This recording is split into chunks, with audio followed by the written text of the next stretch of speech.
What up, guys? Welcome back to another episode. I forgot what episode this is, but I want to thank Z-Pro Lithium for powering this episode. And I'm going to turn off this music because it's looping and I don't want it to do that again. But I have two amazing guests that alongside fish with me over at the Yak-a-bass Folsom event. I just wanted to invite them on to just kind of give you an honest report, an honest recap of their success over at Folsom. And we didn't catch them all, but it was sure a tough day of fishing. So let me invite these guests on right now. What up, guys? What up? What's going on? How are you guys doing? Doing all right. Keeping dry. Doing good. Same here. It's pouring down. How's Amanda doing, Matthew? Is she doing all right? It was rough. The surgery was a little more extensive than they thought it was going to be, and they took a little bit longer. She was in there for, I don't know, 3.5 hours, 4 hours. So she's got a 6-inch plate in her arm. Oh my gosh. Yeah. What's wrong with her arm? Is it rotator cuff or? No, it was an issue with her wrist, and that's why she hasn't been fishing lately. So hopefully the surgery after she heals from it, which is going to be like a couple months, probably 6 months. Hopefully she'll be able to get back on the water. My gosh, is that why she took a break off of fishing tournaments? Yep, sure is. She just anything that pulled down on her wrist, like setting the hook, holding the rod, anything like that caused just immense pain, and she just couldn't take it. Oh my gosh. Well, I hope she heals just fine and comes out and whoops her butt sometime.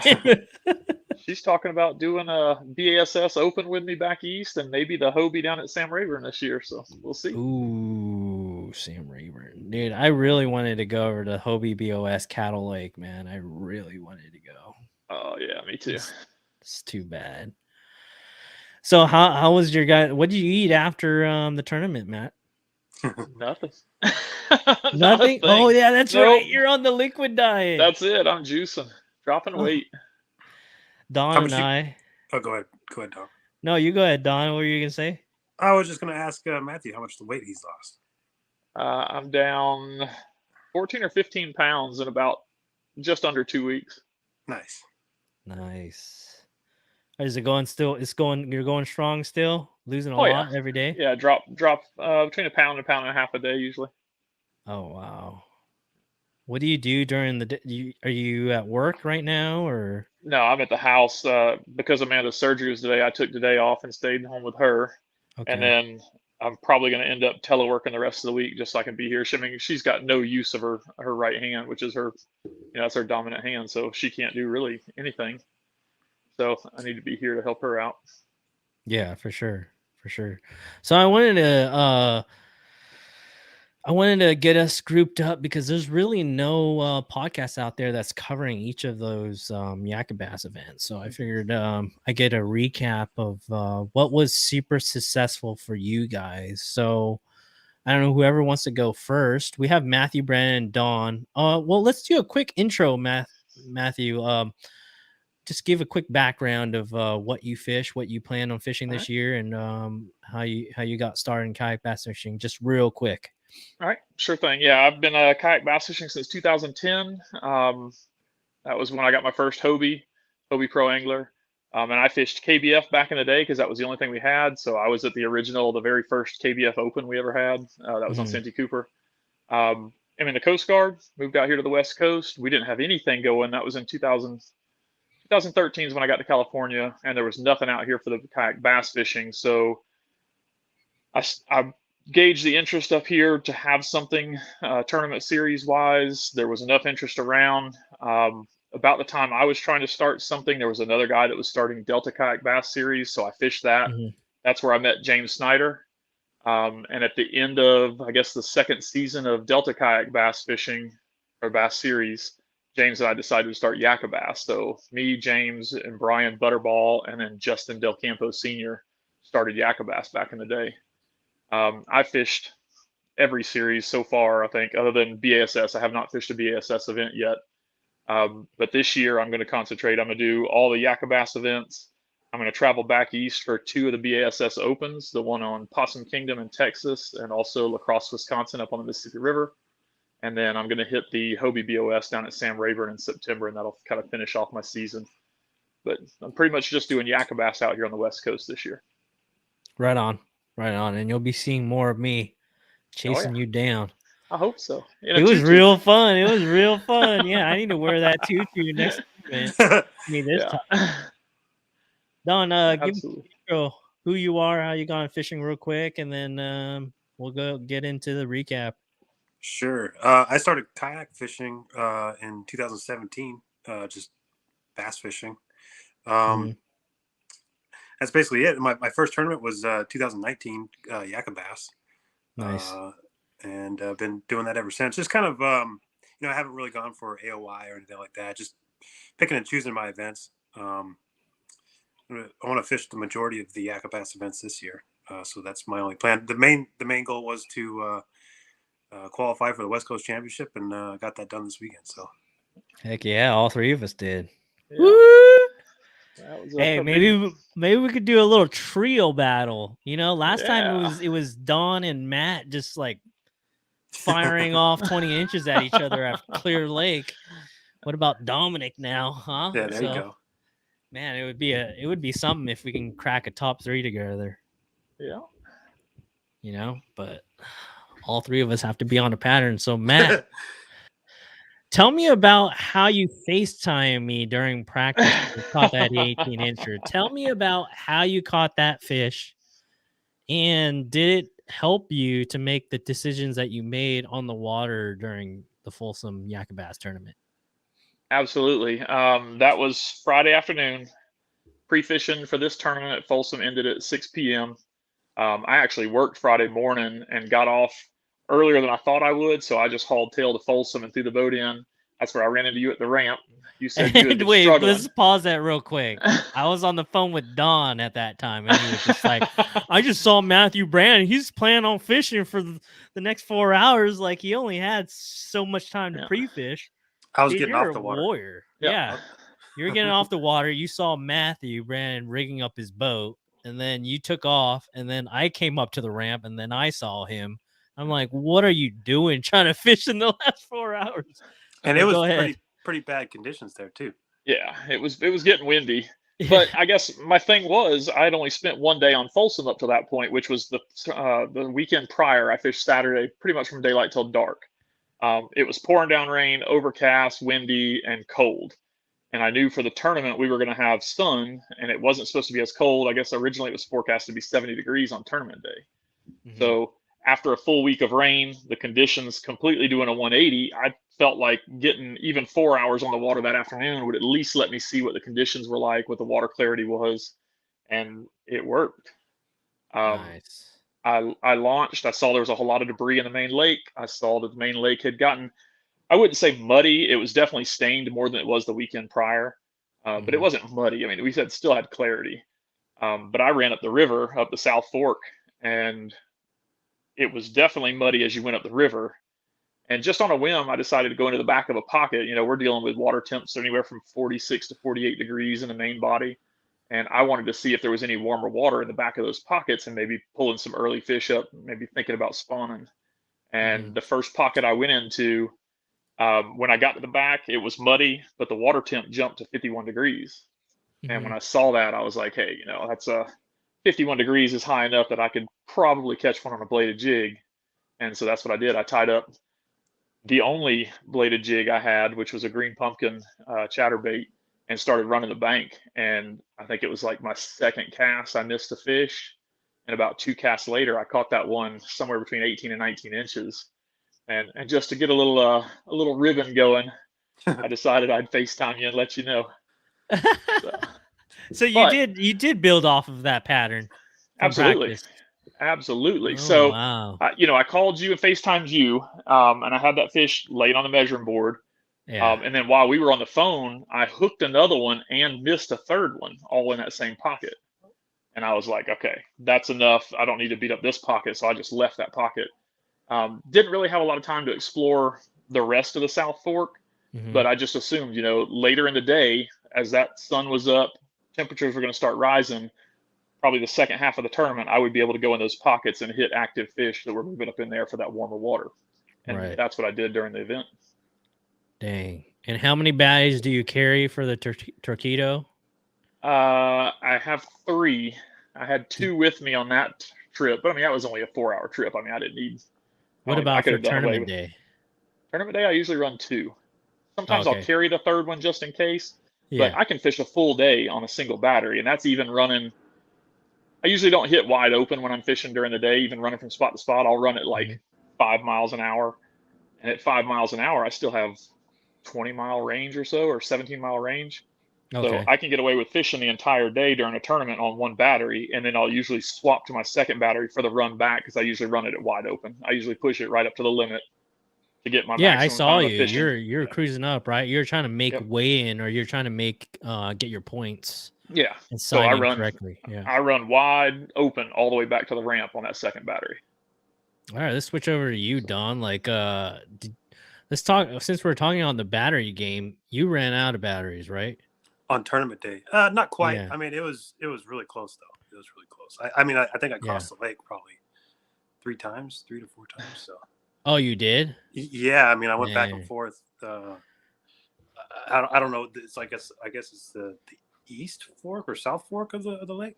Oh yeah, that's right. You ran the South Fork into the Yeah, opening, right? correct. Yeah. Right. So, damn, you guys covered a lot of water, both of you guys. Are you thinking about picking up a second battery, Don? I wouldn't have any place to put it, just because with the Newport, it's a bigger battery. So Hmm.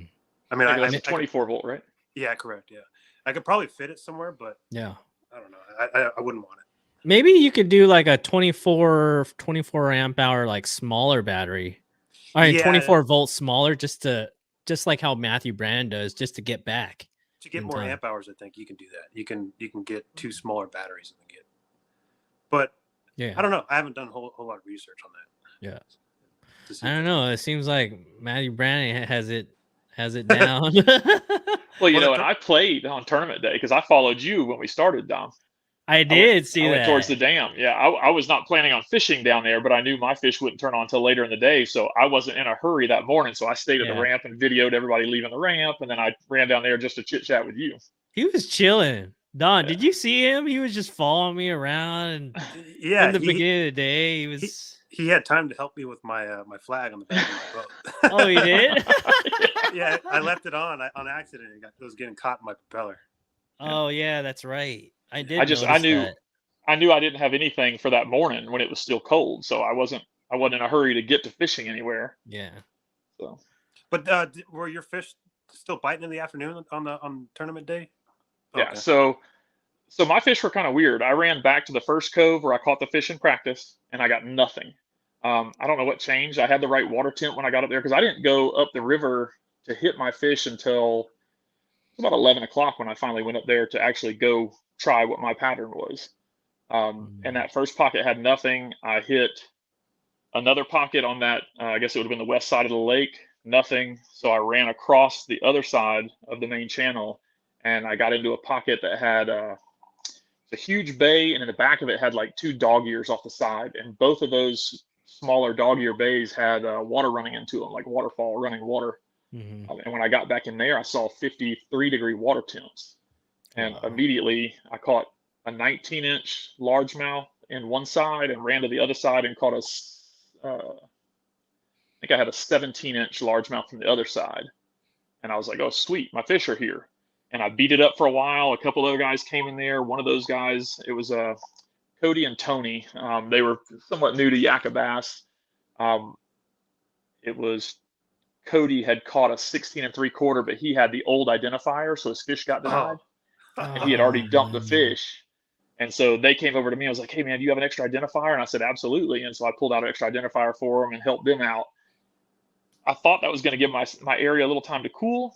I hit it again and nothing. So I left, tried to run more bays and didn't find anything. So at the end of the day, I went back to that same spot, went to the back of it. There was 58-degree water temp in the back. And like on my first cast, I caught a 17-inch spot and I caught a 17-inch spot and a 16-inch spot, I think was my last 2 fish. And that was right at the end. That was at like 2:40. And I knew I didn't have time. I Oh, had to make the run wow. back. I was far enough upriver that I needed the time to get back to be able to get loaded and over to Granite Bay by Wow, that's check-in. intense. Yeah. Because you need to be back out of the water by 4, right? So you only Yeah, but getting out at 4 wouldn't have got me to Granite Bay at 4:30 because right. of how long it takes to load up. And then I knew with how many people launched over there at Browns Ravine, it was going to be packed. Yeah. And I didn't want to push it to the last minute and not get my points for making it to Granite Bay. So when we Damn. came back, there was already boats in the ramp. I know, Dominic, you were there at the ramp. A couple other people were waiting to back trailers down. So I actually took out on the beach over to the side of the ramp I did see just to that. try and save time. Yeah. Yeah, the ramp was pretty busy that day. Yeah. There was somebody trying to get their boat on the trailer for like 20 minutes. Yep. Yeah, there's You good know, jet and I mean, skiers too. that time management, that's all part of the game. I actually quit fishing probably 20 minutes early just to Yeah. try and make it back to the ramp. So you stopped fishing at 3 p.m. exactly just to take Pretty off. much. Yep. Yeah. Yeah. So I mean, I lost 20 minutes of fishing time, and I ended up with only 4 fish. So I mean, that if I'd have pushed it a little more, which I Yeah. probably could have pushed it a little bit more, but I didn't want to chance it. Yeah. I may have gotten a 5th fish, and I was only my fish were averaging about 17 inches. I had a 16, 17, 18, and 19, so probably a 17-inch average, and I was 18 inches out of the lead at the end. Right. Right. So what worked for you, Don? I know that you found the pattern during practice. I mean, Matthew, did you find fish on brush piles shallow up in the water or no? All my fish came from those same 2 pockets, and what it was that water was running into the bay there. Mhm. So I'm sure that was oxygenating the water. Water's rising, which pushed fish shallow. But the big thing is the creek channels that were coming out of those bays where that water was running into it had brush in the bottom of it, and I was picking fish out of that brush. Oh, okay. All right, Don, let's switch it up to you now. What did you find during practice, bro? I mean, this was my first time ever fishing Folsom. So I mean, the only knowledge I really had was just looking at the lake map. So, my first plan was to go up north somewhere and just check it out. I knew it would probably be muddy up there, more muddy than the main lake. But I was able to start graphing fish, but couldn't get them, to bite. So I think I got a bite on a crankbait, but it was just swiping at it. Yeah. It didn't really commit. And then you and I were hanging out, and you caught the fish that I was graphing.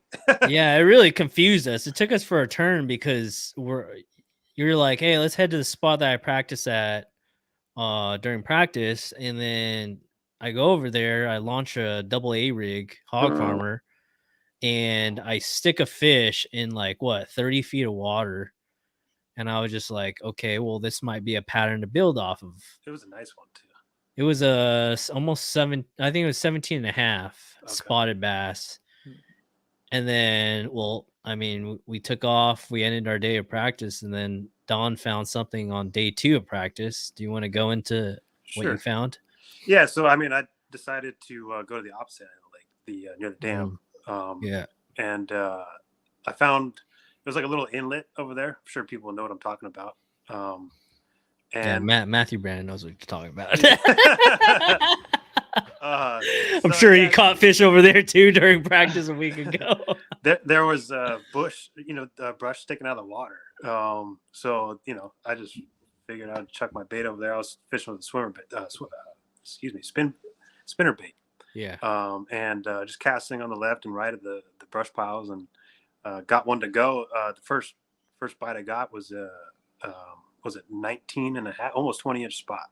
Nah, it was, if you put the tail down, you drive the catch board a little bit, which is a little secret that I do, is have the gloves on. You just wipe it down until it gets dry, and then you put the tail right at that spot. It would have made 20 easily. Yeah, it got me pretty good. So I was like, I'm just done with this fish. You're done with this fish. Yeah. So, I caught that one, and that was just outside that little inlet. And then I went inside the inlet, fished all around there, all the brush piles that were in there. And then I hooked a fish right at the boat, and I saw it come up with its head and its back, and it looked like a 5-pounder. I don't know what it was, if it was a largemouth or a spot. If it was a spot, it would have been a Mondo spot. And then, yeah, I had one other bite in that little area, so I figured I'd leave it. And that's what I did for tournament day. I went straight to that spot. But actually, I should say, on the way home on Friday, I stopped at that place, on the side of the lake, and Yeah. it was all the debris had just moved into that little inlet. Oh, yeah. So I thought, by the next day, I was hoping for the wind to change direction, because that's what was happening. As soon as the wind changed direction, about an hour after, all that junk would move to another side of the lake or whatever, to another Right. spot. Right. And so I was hoping for the wind to change direction and blow all that stuff out of there, and it did for the most part. It was still stuck in there, but some of the areas were more fishable than what I saw on Friday. So yeah, I went up to same spot on Saturday morning, first thing, and I caught 2 fish by 8 a.m. I think it was a 17 and a half spot. And a 16, right? A 17 and a 16, or a 17 and 15? And a 16 something. It was a smallie and a smallie. Oh, So, okay. yeah. And then a lot of times those fish will like mix in together. I caught a spotted bass and a largemouth in the same brush pile. Yeah. I guess yeah. For you, it's a spotted bass and a smallmouth just chilling right there. It's kind of like goes back to the times where I saw that video just recently. Oh, what was it? Ben Milliken was catching striper and largemouth in the same areas for the Bass Opens. So I mean, as long as it's a place for them to hang out, they're going to hang out with each other, or the food's there or whatever. Right? Yeah, exactly. Yeah. Exactly. So brush piles is definitely a key. Did you catch any at the boat, Matt? As far as like up at the surface? Yeah, like, well, no, like right next to your bow. Like, did you retrieve your lure and then it was like all the way to the boat and then it just bit it right on the fish that I caught in practice that I FaceTime you? That's what it did. I had reeled right up at the boat, and stopped reeling with maybe 3 feet of line out, and it was right at the edge of the boat, and I saw him roll on it. Yeah, that happened to me on both of my fish, and I think it happened to Don too during practice. Did it happen to you during tournament day too, Don? No. Yeah, so like for me, I was in shallow water and I was casting to the left and the right of a brush pile, and it was at the very corner that you saw me leading towards that way, right at the dam on the left hand side. Along that bank there was brush pile, and the right and the left of it I caught a spotty and a largemouth, but both of them hit it at the boat. So I pulled them with an A-rig and I pulled them out of the brush pile, and then literally I visually saw the spotted bass just kill it, stun it, and then I set the hook. And then the largemouth, I cast it on the left side of the brush pile. I reeled it up. I was about to hit the bank, so I turned off. I killed my trolling motor, and my rod just hanging off the side with the A-rig, and it just goes bonk. And I got a largemouth that was like 16.75, and that's all she wrote pretty much throughout the whole entire day. Is there anything else like you guys would have done differently during the tournament? Found more brush piles, or yeah. What's the point in the middle, like the peninsula in the middle of the lake? Yeah. I would have gone over there. I saw a bunch of stuff like on the tournament day on Saturday. There was a bunch of debris over there, so I decided not to go back there, but I should have, I guess, after listening to I thought the same exact thing. I thought the same exact thing in my head. I was like, do I make the run? Do I leave all the fish that I caught? And do I make the run all the way over to the point and see and just cover new water? But I decided to stay, hoping that I would reload up. But I feel like all the fish that we were targeting, that was all that was left on the bank, unless there was 2 or 3 foot swales that would be pumping more water towards the bank. Maybe would reload more spotted bass on there if it got a little bit more wicked. Yeah, I mean, my spot seemed to be reloading. So that's why I went to that point, and then saw all the debris. Then I decided to go across the lake again and go back to the spot I started at. But then all the debris was like 10 times worse than it had been, and I couldn't even get over there. I don't know how people. There was a launch over there, so I don't know how people made it through to get to their launch again. It was that bad. Right. Right. There was some interesting videos of people getting trapped where they couldn't get back to the launches because of Yeah. all the Oh, junk in really? the water. Oh yeah. So that spot was basically unfishable Yeah. for me, and then I lost a fourth fish in the brush. So I think that would have pumped me up a few places. I would have took him a check. Yeah. I was first guy out of the money, unfortunately.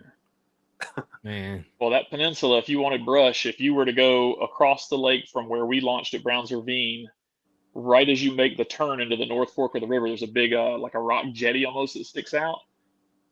Everywhere around there in 14 feet of water is solid brush. Oh yeah, see, I Really? should have took the time to go over there for sure. I tried to fish it Yeah. with a crankbait the Saturday prior, and I Mhm. couldn't get anything over there. Huh. I did. I caught an 18-inch a largemouth off a brush pile in like almost 20 feet of water on an A rig over there. Okay, But that's I Yeah. like didn't get anything up in the big brush. It was like isolated clump of brush that I caught that fish out of. that's like Dom's pattern Yeah.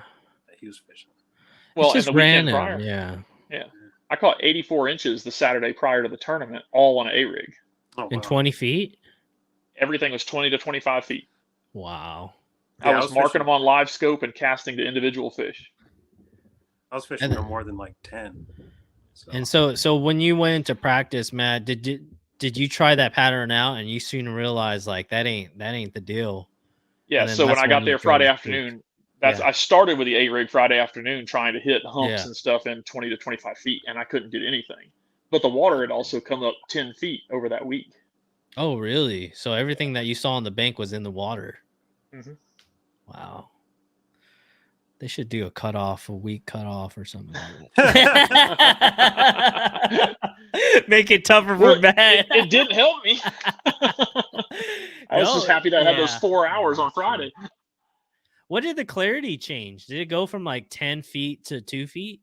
Oh yeah, in the main lake, I don't know if I would say 10 feet, but I was seeing like over there around the peninsula, you could see the bottom in 6 feet of water. Oh, man. It would have been a way different value. I think Yeah. the A rig would have played a better role if Yep. you would have thrown the A rig on FaceTime rather than a Yeah. chat. Well, and the other thing that I thought was weird was all day Saturday, everything I caught was largemouth and smallmouth. And then Friday when I fished, I caught all largemouth.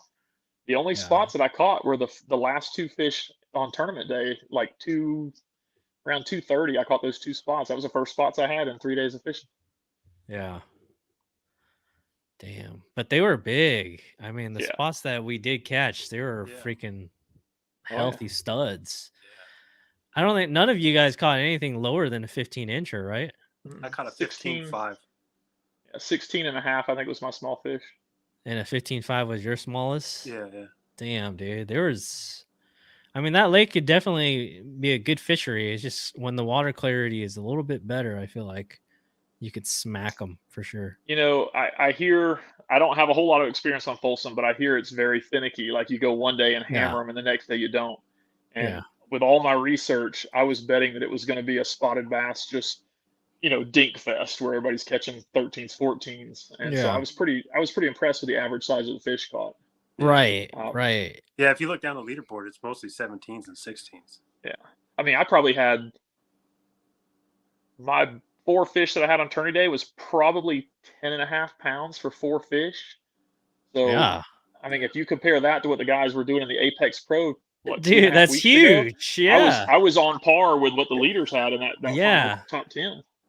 I could So- see if any of us were on a bass boat, we could definitely crack 14 pounds, 13 to 14 Oh, pounds yeah. easily on a bass boat. What do you think the winner had? He had like 16 pounds, 17 pounds?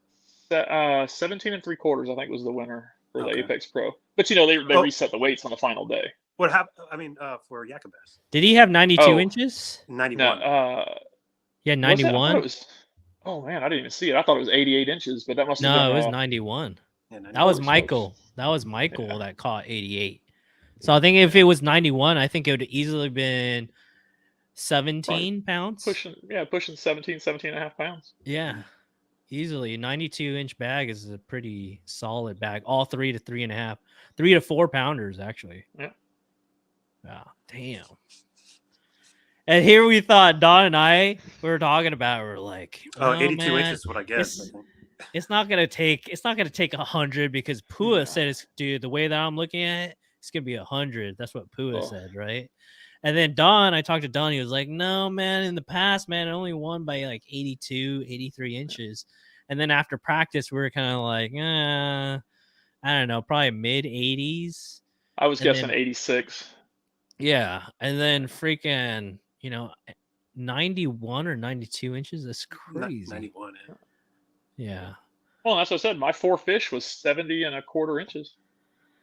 Are you guys? Yeah, I mean, you could have easily got 88 if you caught an 18. I needed one bite. One bite, and you would have jumped up second place. Yep. Is there something telling you that you should have done something different, a little different, Matt? You know, when I went over there, because of my practice the weekend prior, when I went over there, I pretty much thinned out my tackle, and I brought a bunch of more or less clear water baits. Yeah. So when I got over there for the tournament and the water had turned more muddy or stained, I was like, oh man, I was panic mode. You So, cut everything off, pretty yeah, much. I did. And I had a spinnerbait tied on, and that's what I actually started with Friday afternoon running the bank. Mhm. And my spinnerbait was a shad pattern, white, with silver blades. And I was like, man, this water is super muddy in these pockets. I said, let me cut that off and go to that green pumpkin chatterbait. Yeah. And so that's what I did. And I mean, it worked. I mean, I caught fish, but I really wonder if I wouldn't have stayed with that spinnerbait that comes through the brush a little more. An exposed hook on a chatterbait, it's going to hang every stick. So I spent a lot of time clearing trash off my hooks, whereas a spinnerbait would have come through it. Maybe I'd have picked up more fish on that spinnerbait. I mean, I know that's what Greg threw, and I think Dutcher was throwing a spinnerbait. Mm-hmm. Maybe I could have been more efficient covering water with less snags if I'd have stuck with that spinnerbait. Right. What do you guys recommend for a spinnerbait for our audience? What's a good starter out spinnerbait? The bait itself? Yeah. What would you guys buy? I was using a Terminator. Terminator? Yeah. Half ounce, chartreuse and white, right? I think I took a glance at your spinnerbait. I think it's a half ounce. I can get it. I have it right here. Hold on a second. Okay. What would you throw, Matt? Picasso Hog Snatcher. That new Oh yeah, you need to put me on that Picasso game, man. Yeah. I tell you what, dude, if you could do that, I'll be throwing more of these suckers right here, man. I'll be throwing more of these suckers because these work. These work, bro. These work. What are those? I gave you a pack. Oh, smart mouth jig heads. Yeah, they work. I was like, I thought I should have gave you them back because I wasn't using them. No, you need to put that on a rig and toss it out. But yeah, this is the spinnerbait I was using. Gold blade. Terminator, gold blade, silver blade, all willows with chartreuse and white. Oh, yeah. What were you throwing for your were you throwing a jackhammer, Matt? Yeah, I was. 3/8 or half ounce? Half. You don't even throw a 3/8. I almost always throw a half ounce. Damn. It's rare that I drop down. If I'm running super shallow water, like sometimes when I fish the Delta and we're trying to stay over the top of all the grass over there, sometimes I'll drop down to 3/8, but most of the time I'm throwing a half. What kind of rod setups do you guys have for your spinnerbait and your chatterbait? Go ahead. For me, I have I use a glass Zodius. It's actually a chatterbait rod for my spinnerbait. Yeah. Is it a 7 foot or 7'2"? 7'2". Okay. Yeah. It's like I guess it's a medium heavy. Medium heavy. All right. Yeah. So I like a slightly shorter rod for spinnerbaits. Usually if I'm throwing a spinnerbait, I'm targeting structure or whatever, trying to hit pockets. Yeah. I like a slightly shorter rod. So a 6'6" or 7 foot. I use a Kistler graphite. It's Blades. Was it Blades, Chatterbaits, and something else is the series it is. Okay. So I'll throw that with usually 16-pound fluoro. And then for chatterbaits, I actually use Bam Miller, one of the other guys that fishes with us in Yakabass. He used to make rods under the name of Guru Rod Company. And I actually throw his glass chatterbait rods. You guys throw full glass. You throw graphite on spinnerbait and then glass on. Yeah. There's just nothing like that glass. Yeah. So, and that's a 7.3 glass rod. It's a medium heavy power, so it's like a 3/8 to 1.25 ounces. I think it was a rain shadow blank. And man, that Don, thing's amazing. Don and I got in a little discussion about if you should be throwing glass with a spinnerbait. Well, What's your opinion on that? Wait, go ahead, Don. it is a thing. People do it.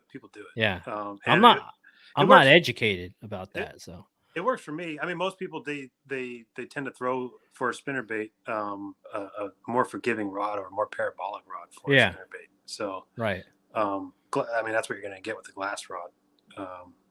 Yeah, maybe it's something a little more heavier, or I guess it has a little less tip. Maybe, I don't know. It could be better, but I mean, it works just fine for me. Do you throw a medium, or do you throw like a softer rod, parabolic rod on your spinnerbait, or like something stiff, Matt? I throw a stiff rod. It's usually a fast action. It's a medium heavy, but a fast action. Graphite. But then on that glass rod, that's a very slow action. It is a parabolic bend, and I don't know. I've never had a problem keeping fish pinned on a spinnerbait, but on a chatterbait, when I first started throwing bladed jigs, I pulled fish off and had fish that just, you'd be working them halfway back to the boat, 3/4 way back to the boat, and they would just come unpinned. Yeah. And I fished a frog tournament on the Delta with Bam one time, and he had boat problems, so we didn't make it back to weigh in. We were coming back on trolling motor. Yeah. And he pulled out that chatterbait rod. This is before he actually started doing it. It was like, hey man, throw this. And golly, it was just something about that. I don't know, that rod, you can throw a 3/8 chatterbait and let it sink down in 20 feet of water and turn the handle one time, and all of a sudden the tip is thumping immediately.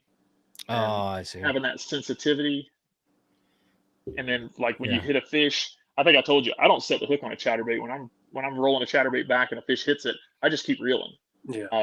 Until that rod actually loads, and I mean loads pretty deep, I won't pull on it at all. Yeah. But once you do get them pinned on a glass rod, it's rare that you lose a fish. Yeah. Yeah. Yeah. I mean, the only reason why I lost the fish in the brush is because the spinnerbait, I felt like it got hung up on the branch. Yeah. So. Yep. Yeah. Is there anything you would have done different, Don?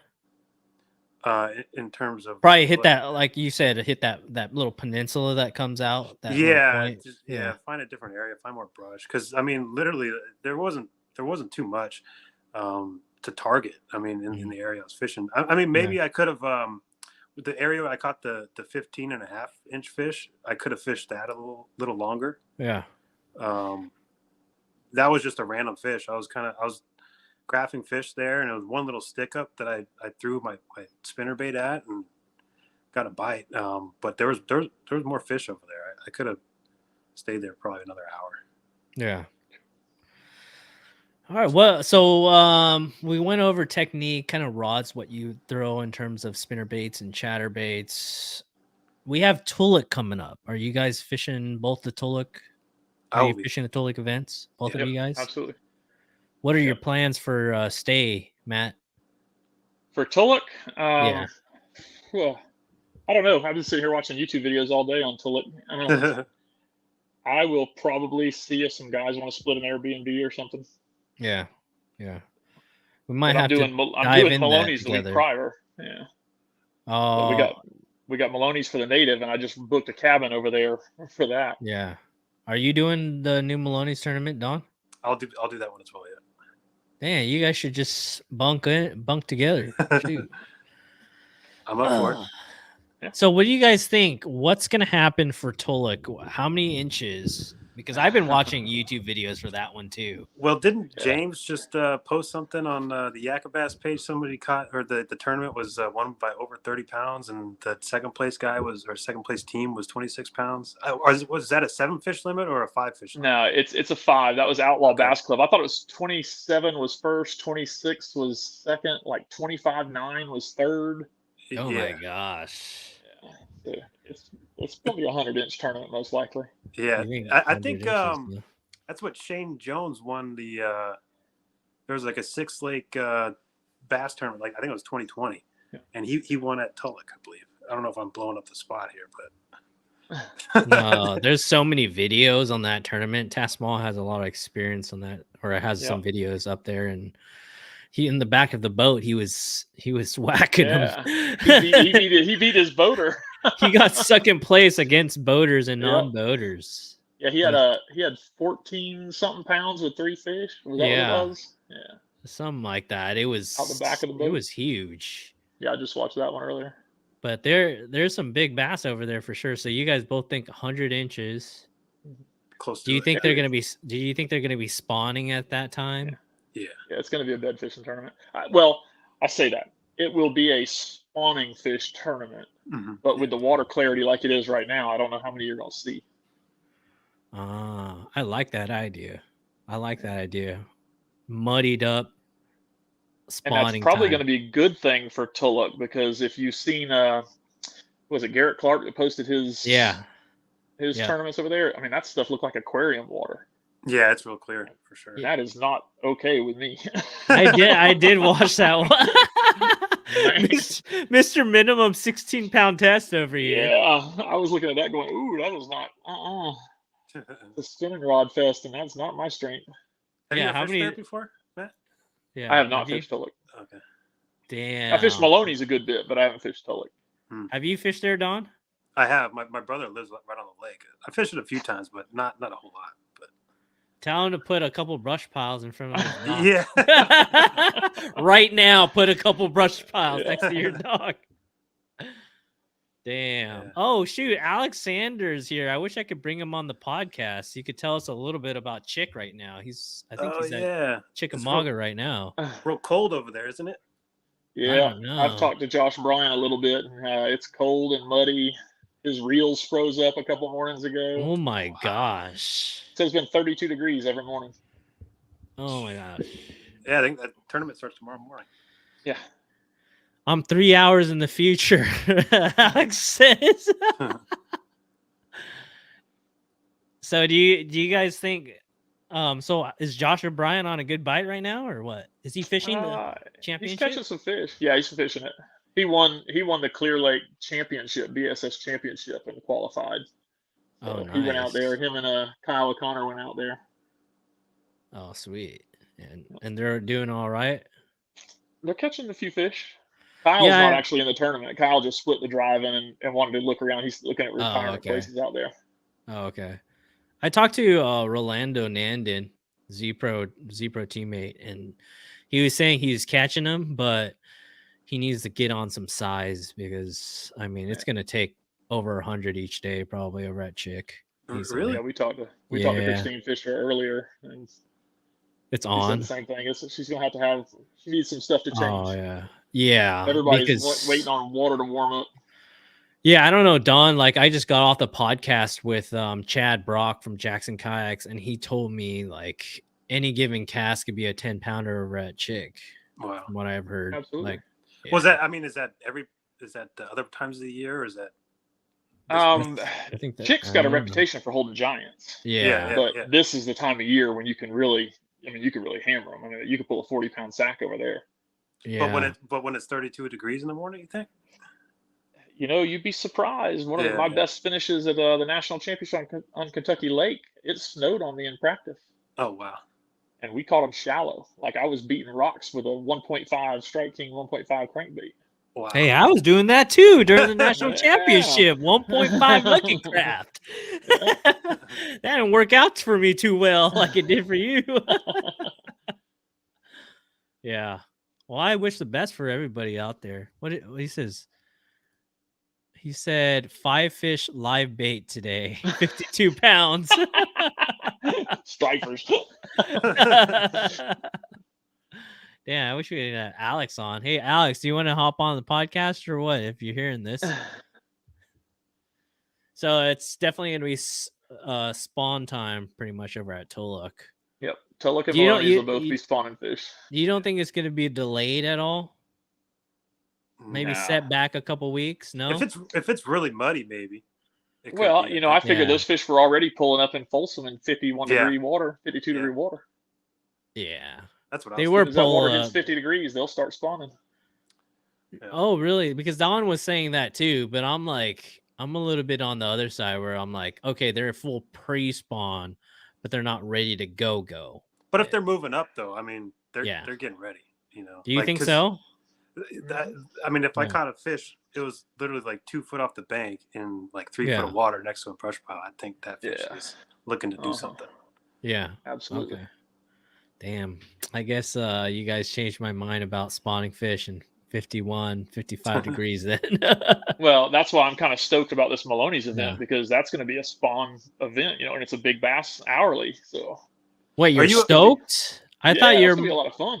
I thought you weren't a bed fisherman. I was going to ask I'm that. not Are a you bed bed fishing? fisherman. Yeah, me I'm neither. not a bed fisherman. I hate doing But So that why are doesn't you mean I guys can't roam the stoked? bank with a big swim bait and catch there. Yeah. Are Because you there's guys? still fish roaming around that you can catch not looking at them. Uh-huh. Are you guys gonna be chucking a big swim bait over at the native or no? I'll have several tied on.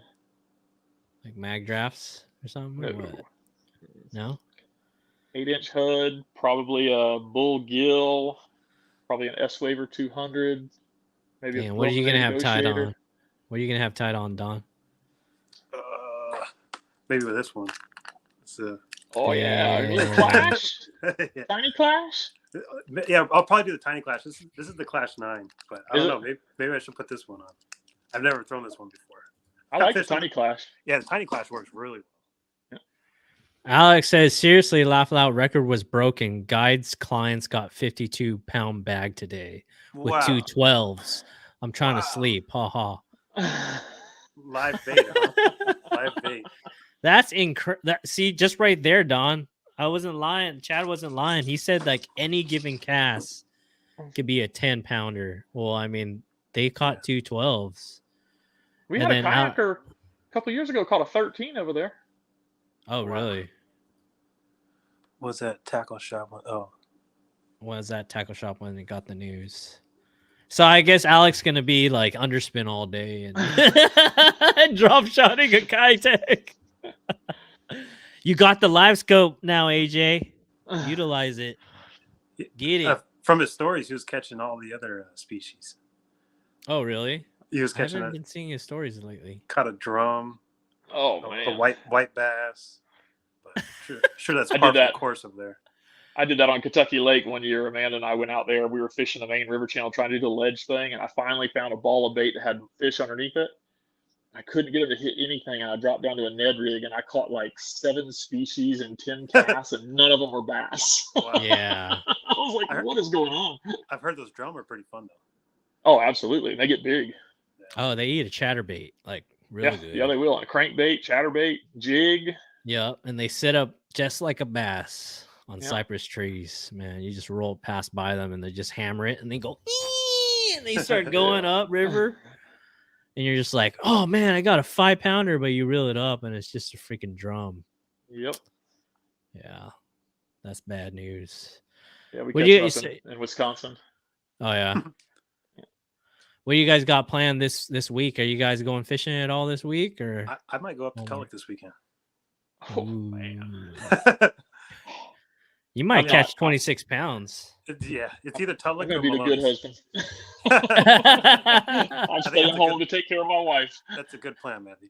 Yeah. That's good, man. That's good. Well, I hope we can join each other at the next Yakabass. So you got a cabin out there, Matthew? I got a cabin for the native event. Oh, for the native event, but you Yeah. don't know what you're gonna do for the Tulloch event. Are you gonna pre-fish at all? Oh yeah, absolutely. Let me know what your plans are because I might want to set up with you. Don can't take another day off of work, unfortunately. I'll be up there Friday Oh. night, so if you guys are Don's gonna join us, is what he's saying. Oh, sweet. Well, Don, if you need a place to stay for the native, just let me know. I got the cabin that I got is a 2-room cabin, and one room has 2 bunk beds in it. So Oh wow. Okay. Oh yeah. shoot! I'll I mean, hit you up.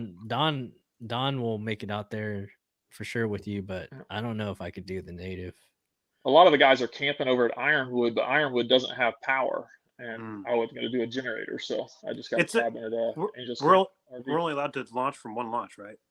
Glory for hole. Glory hole. Yeah. Okay. Yeah. Wait, So where I when's got the the native? cabin is at the entrance. When's the native tournament? 15th. The weekend before, yeah. So, yeah, 15. San Vicente. What is this San Vicente one? I might be able to make it. We might be Come able to make it happen, Come on. but we'll see, man. We'll Yeah. see. Maybe I could talk Z Pro to help me out with Hey, it's a big event. It's a big event, so I'm sure. I they would- know. There'll be 100, probably 100. 50? Let's see. think we had 120 something last year on Berryessa, and I would think Yeah. it would grow this year. Yeah. Maybe we can room all together, make it extra cheap or something. How much did it cost for a cabin up there? I got the cabin for Thursday night and Friday night, and it was 232. That's not bad. And you have 3 bedrooms or 2 2 bedrooms? bedrooms. So there's basically let's see, 2, 4, 5. There's 5 beds, and there's 2 of Dude, us in that's there a right hell now. of a deal. Yeah. Maybe Don, if you want to cuddle up, I mean, we could just cuddle up in the living room. Oh, there's bunk beds, man. Yeah, I see those Oh, there's beds, bunk so, beds? Yeah, that's there's 2 doable. bunk beds in one room and a full bed in the other. Damn, we could be like stepbrothers. Yeah, so many activities. Smash my nuts on your drum set or something. My kayak. All right. Yeah, that'd be real cool. Oh, can't wait to release the Folsom video that I have out for you guys. It's pretty sweet so far. But maybe I can better about that. maybe I can get a camera going on your guys' boats and then include you into one of my videos. So I had 2 GoPros with mounts and battery packs and everything in the truck and never put them on the boat. Yeah, that's what I do. That's what I do. I do it all the time. I have days worth of footage on hard drives here that I've never done anything with. Oh, damn. Because I film most of my trips. I film. Well, let's all film for the next Yak-a-bass tournament, and then I can include some of your catches on there. Okay. And then during practice, I can help you guys kind of like get it all rigged up and set to go for recording and etc. Do you guys have USB connections on your boat yet? No, but I run the Dakota Lithium power boxes, so they have USBs on them. On the boat, you run it. They're on the box itself. Oh, okay. And it's easily, you just plug it in, tuck it in the back. That's it, right? Yeah. Do you secure it or no? No. No? Okay. I'm not rolling my kayak over. Just in case it goes unplugged. You know what I mean? Because I know you busting those U-turns, those crazy U-turns, man. Like I said, I mean, I've got all kind of camera booms and everything else. Yak-a-tag boom sticks. Yeah. Yeah. All right. Well, guys, start recording. I do. I record. I just never process and edit. Oh, okay. Did you record this past one? You didn't record this past one, though, right? Not at Folsom. I didn't. But like ABA last year, I ran cameras at almost all the ABA events. Nice. Oh wow, you should have had one up for the last one, the TOC. I think you did have one up, yeah. but you just didn't process it. Right. Damn. You need to get an My editor. spots, man. Unless you catch that double digit, right, Matthew? Yeah, it's like the guys that used to. Greg used to be bad about posting his pre-fish videos prior to the tournament. Yeah. And guys would actually go out and sit on his spots in the tournament because they had watched his pre-fishing videos already. Nice. Oh, so he'd post it before the tournament? Yeah. Oh my gosh. It's not a good deal. Yeah. Well, he doesn't do it anymore. Yeah, he posts it pretty religiously. 2 or 3 weeks after. You think 2 or 3 weeks after the tournament? Usually. Or yeah, like a couple days after the tournament, right? Yeah, he schedules his, so there's always probably he's got a few days of editing in there, so usually the next week.